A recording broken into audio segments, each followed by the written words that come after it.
వి gold trusted gold buyers. మీరు తాకట్టు పెట్టిన బంగారాన్ని విడిపించి ఈ రోజు ఉన్న మార్కెట్ ధరకు కొనబడును.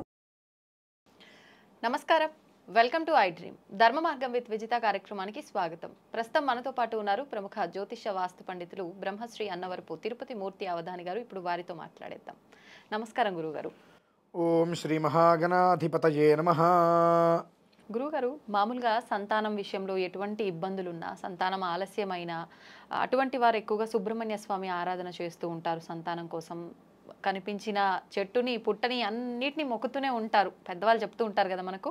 అదేవిధంగా ముఖ్యంగా ఈ సంతానం కోసం ఇబ్బంది పడే వాళ్ళు మాఘమాసంలో ప్రత్యేకమైన విధి విధానాలు ఆచరిస్తూ ఉంటారు అని చెప్పి కూడా అంటూ ఉంటారు కదా. అయితే మనం ఎక్కువగా సంతానం అనగానే సుబ్రహ్మణ్య స్వామి గుర్తొస్తాడు, కానీ మాఘమాసంలో కృష్ణుడికి ఆరాధిస్తారని చెప్పి విన్నాను. ఇది నిజమేనా? ఎందుకని? మా రెండు విషయాలు. సంతానం కలగట్లేదు అంటే ఎందుకు కలగట్లేదో తెలుసుకోవాలి. ఏ దోషం వల్ల కలగట్లేదో తెలుసుకోవాలి. ఏ దోషానికి ఏ ప్రాయశ్చిత్తం అవసరమో అనేటువంటి విషయం తెలుసుకోవాలి. ప్రధానంగా మనందరికీ అనాదిగా తెలిసింది సంతానం అనగానే సుబ్రహ్మణ్యేశ్వరుడు. అవునండి. పాపం ఆయన్ని దోషం చేసేసారు. సంతానం కలగట్లేదా, నాగదోషం ఉంది నీకు, సర్పదోషం ఉంది నీకు, అందుకనే కలగట్లా అని ఆయన ఎండలో తీసుకెళ్ళి ప్రతిష్ఠ చేస్తారు. ఆయన మొహాన పాలు ఉండవు, పెరుగు ఉండదు, నీళ్లు ఉండవు, ఏమీ ఉండవు, నట్టింట్లో అన్నట్టుగా ఆయన నడి ఎండలో ప్రతిష్ఠ చేసి వదిలేస్తారు ఆయన మొహాన్ని. పాపం అప్పుడు వస్తుంది నిజమైన దోషం. దానికి కూడా ఏదైనా ఉందా రీజన్? అట్లా పైన కప్పు లేకుండా చెప్తాను, అదే చెప్తాను. చెప్తాను. అలా చేయటం, అట్లా వదిలేయటం వల్ల అప్పటి నుంచి నాగదోషం వస్తుంది, నిజంగా లేకపోయినా. ప్రధానంగా ఒకటి. రెండమ్మా, సంతానం కలగకపోవటానికి ఇప్పుడున్న కారణానికి పూర్వంలో 10కి 8 మందికి సంతానం కలిగేది. ఇప్పుడు 10కి 8 మందికి కలగట్లా. ఎందుకు తెలుసమ్మా? రెండు కారణాలు. చూపించే వాళ్ళకి, చూసే వాళ్ళకి లేని సిగ్గు నాకు చెప్పడానికి అవసరం లేదు ఇక్కడ. ఈ మాత్రం నేను చెప్పకపోతే సంతానం లేక పొన్నామనతో తేలికి పనికి రాకుండా పోతారు. చెప్పిన దాంట్లో వాస్తవాన్ని గ్రహించండి, ఇలా మాట్లాడుతున్నారు ఏంటని కాకుండా. పూర్వకాలంలో స్త్రీ రజోదోషం ఇబ్బంది వచ్చినప్పుడు వస్త్రాలు పడుకునేవారు, దాన్ని కాల్ చేసేసేవారు. లేదంటే శుభ్రంగా తడిపేసేసి ఆరేసుకునేవారు, లేదంటే గుంట తీసి పాతి పెట్టేసేసేవారు. అయిపోయేది అక్కడ. ఇప్పటి కాలంలో ఈ టీవీలో చూపించినట్టుగా రకరకాల ప్యాడ్స్ లాంటివి వచ్చి అవి వాడేసేసి ఎక్కడ పడితే వాటిని అక్కడ పడేస్తున్నారు. ఈ పడేయటం వలన కాకులు అవి ఏం చేస్తాయంటే అవి ఏవో తినే పదార్థంగా భావించి వాటి గూట్లకు తీసుకెళ్ళినప్పుడు ఆ వేడికి ఆ గుడ్లు చితిపోతాయమ్మా. ఆ చెట్టు కింద ఈ పైన సహజంగా కాకుగుడ్లు అన్నీ కూడా చెట్ల మీదే ఉంటుంటాయి. వేప చెట్టు ఉందంటే కింద ఖచ్చితంగా ఏదో ఒక రకంగా పుట్ట ఉంటూ ఉంటాయి కొన్ని చోట్ల. ఆ పైనుంచి ఆ కవర్, ఆ కాగితం కనుక ఈ కింద పుట్ట మీద పడితే లోపల పాము పిల్లలన్నీ చనిపోతాయమ్మా. చనిపోయినప్పుడు వీళ్ళకి ఆ దోషం ఆపాదిస్తుంది. సంతానం ఎక్కడి నుంచి వస్తుంది? దీనికి మనం రకరకాల ప్రయత్నాలు చేస్తాం, ఎన్నో హాస్పిటల్కి తిరుగుతాం, ఎన్నో రకాల పూజలు చేస్తాం, నాగప్రతిష్టలు చేస్తాం. జరిగినటువంటి దోషం ఎక్కడి నుంచి వచ్చింది అనేటువంటిది మనం తీసుకోవాలి. రెండు, ఈ భూత ప్రేత పిశాచబద్ధ బ్రహ్మ రాక్షస గణాలు ఉంటాయి, ఇవన్నీ ఊరి మీద పడి తిరుగుతూ ఉంటాయి. వీళ్ళు ఇట్లా బయట పడేసేసినప్పుడు ఆ రక్తాన్ని వాటిని చూసినప్పుడు ఈ పిశాచ గణాలు వచ్చినప్పుడు భ్రూణహత్య అంటారు. అంటే ఏంటి?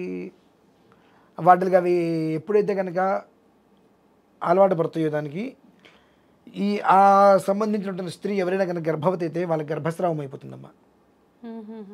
వాళ్ళకి కూడా తెలియదు గర్భస్రావం అయినట్టుగా.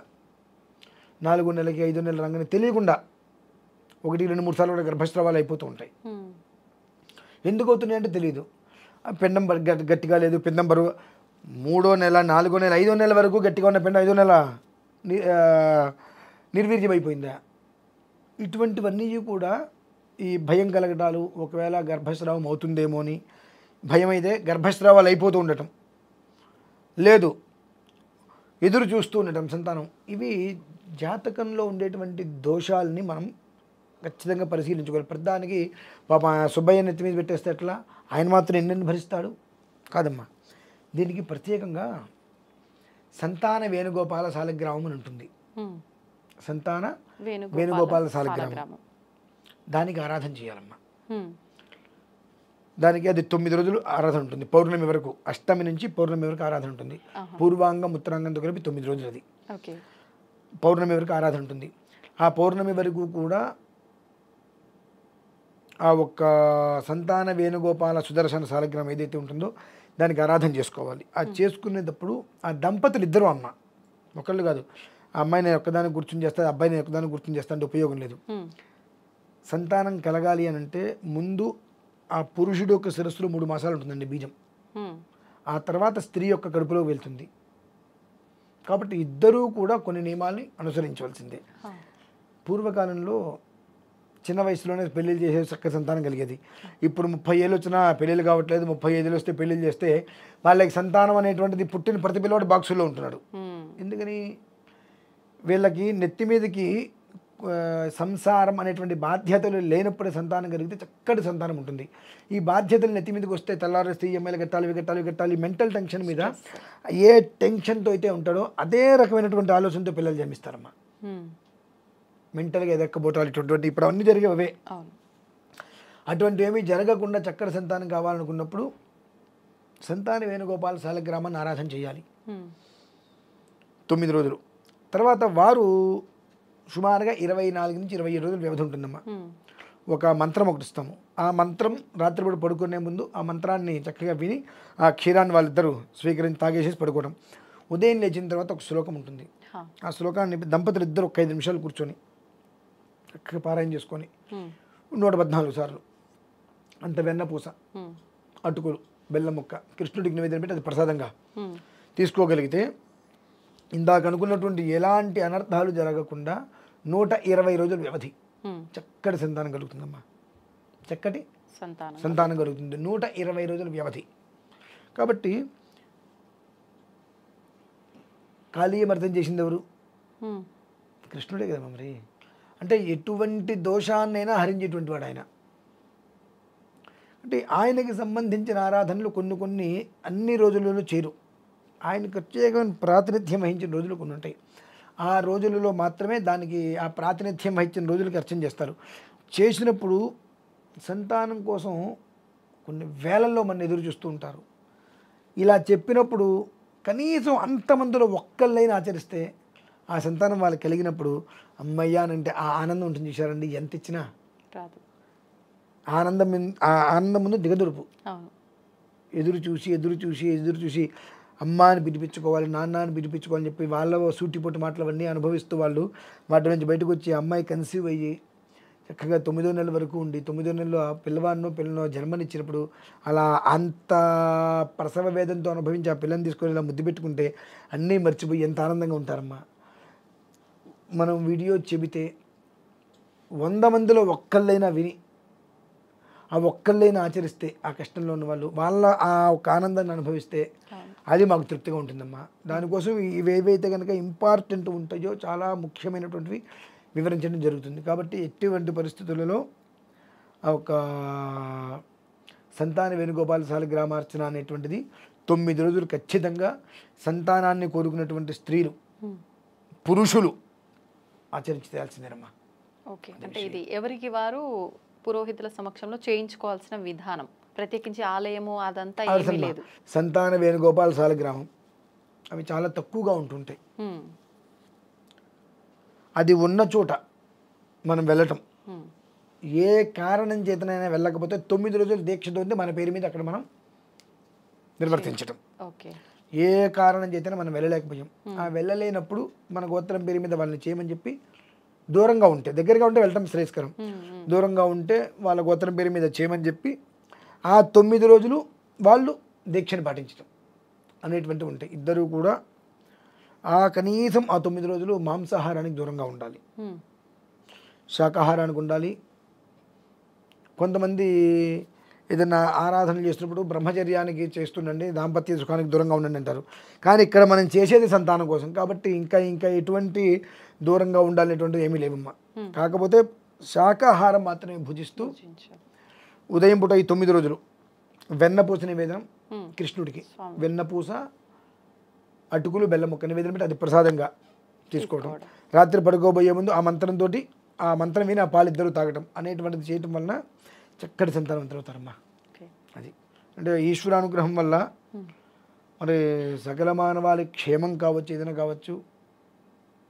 సంతాన వేణుగోపాల శాలిగ్రామం అనేటువంటిది పరిసరాల్లో మన భారతీయ శంకరపీఠంలో ఉందమ్మా.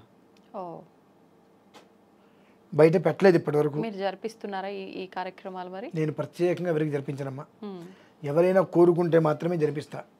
ఎందువల్లంటే ఇది సర్వకాల సర్వావస్థలంగా అందరూ బాగుండాలని కోరుకునేటువంటి విధానం అయినప్పటికీ కూడా ఉమ్, ఎవరికి వారికే ఇది అవసరం. కాబట్టి ఎవరైనా కోరుకుంటే వారి పేరు మీద మేము జరిపిస్తాం, కానీ మాకు ప్రత్యేకంగా మా విధానాలు మాకుంటాయి. గురుగారు ఇప్పుడు మీరు చెప్పిందంతా బాగుంది, కానీ ఇప్పుడు ఇది విన్న వాళ్ళు వెంటనే అనుకుంటారు ఆలయం అయితే పలానా ప్లేస్లో ఉందంటే వెళ్తాము, దర్శించుకుంటాము, పూజా విధానాలు ఆచరిస్తాము. మరి ఇప్పుడు ఈ సాలగ్రామం అన్నారు ప్రత్యేకించి, ఇది ఎక్కడ ఉంటుంది, ఎలా మన దగ్గరకు వస్తుంది, లేదంటే మనమే దాని దగ్గరికి వెళ్ళాలా, ఎలా గురుగారు ఈ విధానం అంతా కూడా? అన్యథా భావించము అని అనుకున్నట్లయితే ఆ ఒక్క శాలిగ్రామం అనేటువంటిది భారతీయ శంకరపీఠంలో ఉందండి. ఓకే. అయితే తొందరగా బయటికి పెట్టం. ఎందుకంటే ఏమన్నా చెబితే నమ్మేవాళ్ళు తక్కువ, విమర్శన చేసేవాళ్ళు ఎక్కువ. అనుభవించే వాళ్ళు, ఆనందాన్ని అనుభవించే వాళ్ళు ఆ కోవకు మళ్ళీ వేరే ఉంటారు. కాబట్టి చెప్పాము తొందరగా. ఈ అష్టమి నుంచి పౌర్ణమి వరకు యోగవంతమైన దినాలు కనుక, పర్వదినములు కనుక, ఆ రోజుల్లో చేసేటువంటి ప్రక్రియ ఏదైతే ఉంటుందో అది ప్రతి ఒక్క స్త్రీకి మాతృత్వాన్ని ప్రసాదించేటువంటిది, ప్రతి పురుషుడికి కూడా పితృ అనేటువంటి భాగ్యానికి నోచుకునేలా చేసేటువంటిది పర్వదినములు. కాబట్టి ఆ ఒక్క శాలిగ్రామం అనేటువంటిది భారతీయ శంకరపీఠంలో పూజలు అందుకుంటూనే ఉంటుంది. ఎలా అయితే కనుక 360 శివలింగాలు ఉన్నాయో, రజత శివలింగం ఉన్నదో, సువర్ణ శివలింగం ఉందో, అలానే మరకత శివలింగం ఎలా అయితే ఉందో, స్ఫటిక శ్రీచక్రం ఎలా అయితే ఉంటుందో, అలానే ఇది కూడా మనకు స్థానువై పంచాయతనంలోనే స్థిరంగా ఉంటుందండి. అది తప్పదు, ఆ స్థితి వాళ్ళకి అవసరము అనుకున్నప్పుడు వాటిని మనం బయటికి తీసి ఆరాధన చేయడం జరుగుతుంది. కాబట్టి మన పీఠంలో అయితే ఉన్నది, అయితే మేము ఎవరికి చెయ్యట్లేదు. అంటే ఎవరికైనా అవసరం అనుకుంటే, అంటే ఎవరికైనా అవసరము అనుకుంటే మాత్రమే నిర్వహించడం జరుగుతుంది. మినహాయిస్తే ప్రత్యేకంగా మేమేదో సామూహికంగా మేము చేసేస్తున్నాం మీరు పాల్గొనండి అని మాత్రం మేము ఎవరికి చెప్పము. ఎందుకంటే ఎవరి ఇబ్బందులు, ఎవరి విధానాలు వారికి ఉంటాయి. ఎవరికి సంతానం ఏ కారణం చేత కలగట్లేదు వాళ్ళకే తెలుస్తుంది. మనకు కారణం ఏదైనప్పటికీ కూడా సంతానం మాత్రం అందుకుంటుంది. ఈ యొక్క సంతాన వేణుగోపాల శాలిగ్రామానికి ఆరాధన చేయడం వలన కారణం ఏ రకమైన కారణం అయినప్పటికీ కూడా సంతానం ఖచ్చితంగా 120 రోజుల తర్వాత అందుతుందమ్మా. అందులో ఎలాంటి సందేహము లేదు. ఓకే. అంటే ఇప్పుడు మీరు అన్నది నాకు ఇప్పుడు అర్థమైంది. ప్రత్యేకించి ఇప్పుడు ఏదైతే పర్వదినాలు ఉన్నాయో ఆ రోజుల్లో మీరే అంటే ఈ విధానాన్ని ఆచరించాలని అనుకోలేదు. ఇప్పుడు ఒకవేళ ఈ వీడియో చూసిన వాళ్ళు ఎవరైనా మాకు కావాలి ఈ విధానం అంటే మాత్రం ఆచరిస్తారు, వారి గురించి.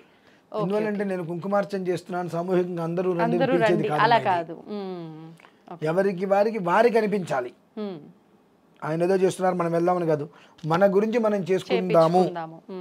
మనకు వంశోద్ధరణ కావాలి, పిలిస్తే పలుకుతాడు ఆయన, ఎవరు? శ్రీకృష్ణ పరమాత్మ. కాబట్టి మనం చేయించుకుందామని ఎవరికి వారికి ఆలోచన కలగాలమ్మా. ఆలోచన ఉండే మామూలుగా ఇప్పుడు కొన్ని ఆరాధనలు ఉంటాయి. కాశీ ఉంది 4వ తారీఖు, నేను వెళ్తాను, మీరు అందరు రండి అని చెప్తున్నా. 4వ తారీఖు 3వ తారీఖు మేము బయలుదేరుతాం, కుదిరితే మాతో బయలుదేరి రండి, లేదంటే మీరు విడిగానే సరే కాశీకి రండి, ప్రతి ఒక్కరు కాశీకి వచ్చి ఆరాధన చేసుకోండి అంటున్నా. ఇంకొక పూజలు ఏమి ఉంటాయి, మీరందరూ రండి అని చెప్తున్నా. కానీ ఇవి మేము పిలవకూడదు అట్లా. ఇది వాస్తవ విధానం. ఇది మీకు సిద్ధపడితే మేము నిర్వర్తించగలుగుతాం. అది ఇష్టం అనేటువంటి మీ మీద ఆధారపడి ఉంటుంది అంతే. కానీ చేసుకోవడం అనేటువంటి మాత్రం 200% ఫలితం ఖచ్చితంగా చేతిలో పడుతుందమ్మా. అది. ధన్యవాదాలు గురుగారు.